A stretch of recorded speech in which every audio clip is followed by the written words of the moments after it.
السلام عليكم ورحمة الله وبركاته. مركلة iyo cooking with Xafsa waxa waaye barnaamij loogu talagalay in lagu soo bandhigo inta Soomaali casriyeysan. Maanta waxaan sameynaynaa maraq fiican oo maaragtay in aad ku cuni kartid maalintaas wixii aad jeceshahay, hadday bariis tahay, hadday sabaayad tahay, haddii maaragtay ay tahay muufo oo maraq fadhiyo oo bataatina aan lagu fadhiisinin ama Soomaali markaan joognay bocor iyo waxaas suugada lagu adkeyn jiray. laakiin hadda taas ma isticmaalayna, waxaan isticmaalaynaa sida ayna digir ay hindida isticmaalaan markasta oo wada taqaanaan daalka mid la dhaho aan waxay isticmaalaynaa si aan suugada u fadhiisino. daalkana waa arag digiraha hadda tan si fiican looga hadlaa oo waxay dhahaan digirta hadda cunto waxa waaye faa'iidooyin badan ku jira oo kansarka cudurrada kansarka la dhaho waxyaabaha la dagaalamo ay ka mid tahay. marka digirta markasta oo jaanis u heshaan waa inaan cuntaana lagu leeyahay.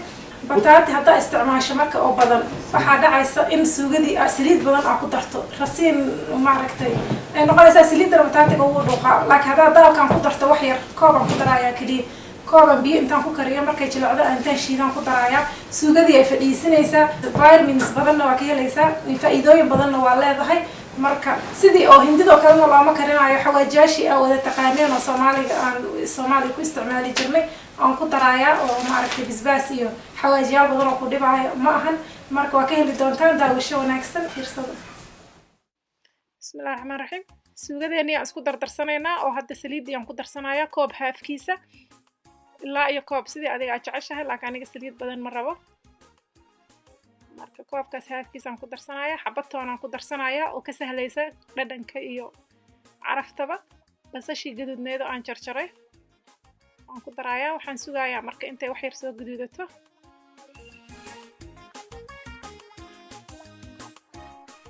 haddana waxaan ku darsanayaa hilibkaygii oo maanta waxaan isticmaalayaa hilibka lo'da oo garabka lo'da oo midka lafaha yar leh laf yar u leeyahay midkaasaan isticmaalayaa. basashii waa ii soo gaduudatay oo ujeedaan hilibkii aan dhex gashanayaa oo waxaan sugayaa inta wax yar uu shaygax kasoo dhaho kasoo gaduuta asagana. laba maraan walaaqayaa. haddana waxaan ku darsanayaa xabadaas basbaaska ah oo dhadhanka iyo kulayl yar oo beena u yeelaysa. haaf barbarooni gaduudan, barbarooniga gaduudan oo jab ah. hadda waxaan ku darsanayaa xawaajiyaashaydii, xawaajiga buurbuurnaa oo aad maaragtay hilibka ugu fiican marka hilib la karinayo. sanjibil shiidan waaye qaadada aan isticmaalayana waa qaadadii yarayd. sanjibisha shiidan hilibkay aad u bislaysaayo way jilcisaa. tanna waa toon shiidan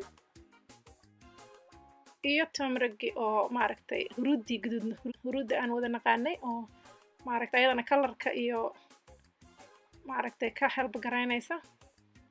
waxaan ku daray filfil yar oo far iyo suul ah.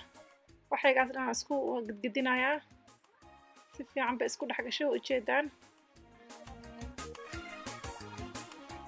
hadda waxaan ku darsanayaa 2 koob yaanyo ah oo gasaca weyn oo yaanyada shiidan aan ku daray. marka si fiican u walaaqayaa. waxaan kaloo ku darayaa horta cusbaan ku darsanayaa. qaadadaas cusbada ah waa qaadada yar oo cusbada koosharka ah iyo 2 koob oo biyo ah.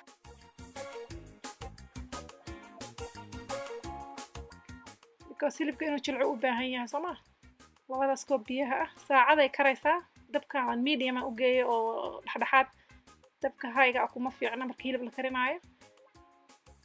waxaan haddana ku darsanayaa raqaygayga oo raqaygaas biyo intaan ku dhiga koob biyaha aan microwave la geliye wuu jilcay gacantaan ku jijibiyey. halkaasaan ku miirayaa raqayga aad u maaragtay dhadhanka iyo hilibka wuuna jilcinayaa aadna u macaaneeyaa. markaas hilibka marka hadda waxaa kuu daliila inuu karay. lafaha hilibka markay aragtay inay soo baxeen waa kare wuxuu caddeeyaa in maaragtay uu hilibkaas karay.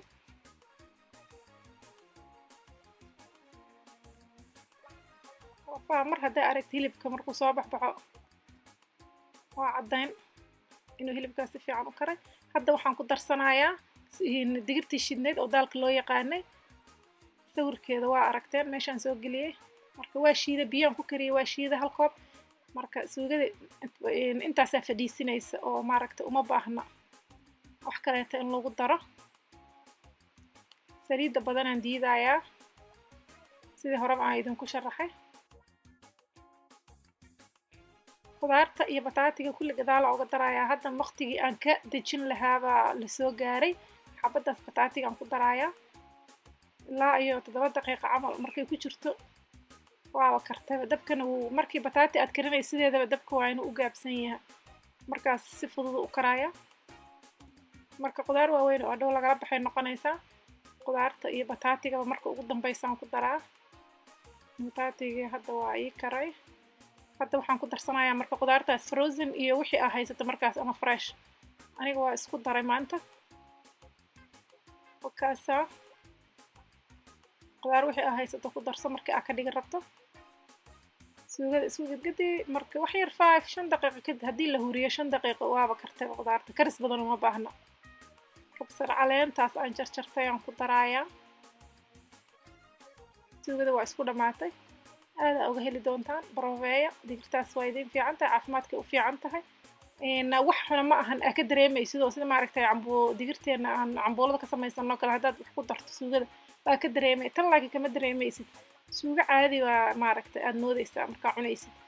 marka wakaasa maasha allah waa isdhex gashay, waa noo dhamaatay. qurux muufadaasaan marka maanta ku serf gareynayaa. oo muufadaas maaragtay muuf baraawada la dhahaa ka fiirsada videogeeda waa soo gelin doonaa. suugadaas aadka u macaan broveya, muufadaasna broveya insha allah. السلام عليكم ورحمة الله وبركاته.